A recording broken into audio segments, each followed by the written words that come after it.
Saat sedang berada di dalam rumahnya di Desa Sungai Buaya Pemulutan dan melakukan aktivitas pengoplosan narkoba, seorang warga Provinsi Bangka Belitung berinisial KH ditangkap oleh polisi.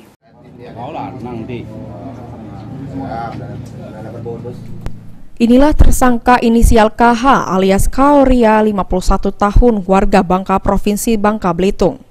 Berhasil ditangkap oleh petugas Sat Narkoba Polres Ogan Ilir saat menggerebek rumah pengoplosan narkoba jenis sabu di Desa Sungai Buaya Pemulutan, Ogan Ilir.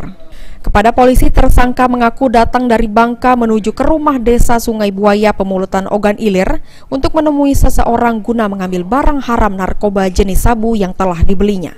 Namun pada saat berada di dalam rumah tersebut, tersangka digerebek polisi berikut dengan barang bukti bahan dan peralatan untuk memproduksi narkoba buatan sendiri.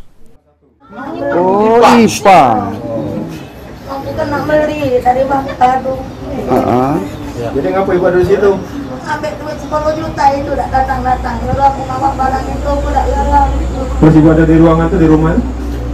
Itu rumah adeknya, bukan rumah dia. Rumah dia. Atau barang-barang itu ada dengan ibu kata itu? Di rumah adeknya, aku diajak ke rumah adeknya. Tapi Wakapolres Ogan Ilir Kompol Hermansyah mengatakan ditangkapnya tersangka KH berawal dari informasi yang diberikan dari masyarakat jika di Desa Sungai Buaya Pemulutan adanya kegiatan memproduksi barang haram narkoba jenis sabu. Berdasarkan penyelidikan, polisi berhasil menangkap tersangka KH berikut dengan barang bukti berupa kompor, panci, alat masak pemutih pakaian, lem plastik cairan narkoba, serta narkoba jenis sabu yang semuanya siap diracik dan dimasak menjadi satu. Guna mempertanggungjawabkan perbuatannya, tersangka KH harus meringkuk di tahanan Polres Ogan Ilir. Tersangka dijerat dengan Undang-Undang Narkotika dengan ancaman hukuman di atas 5 tahun penjara.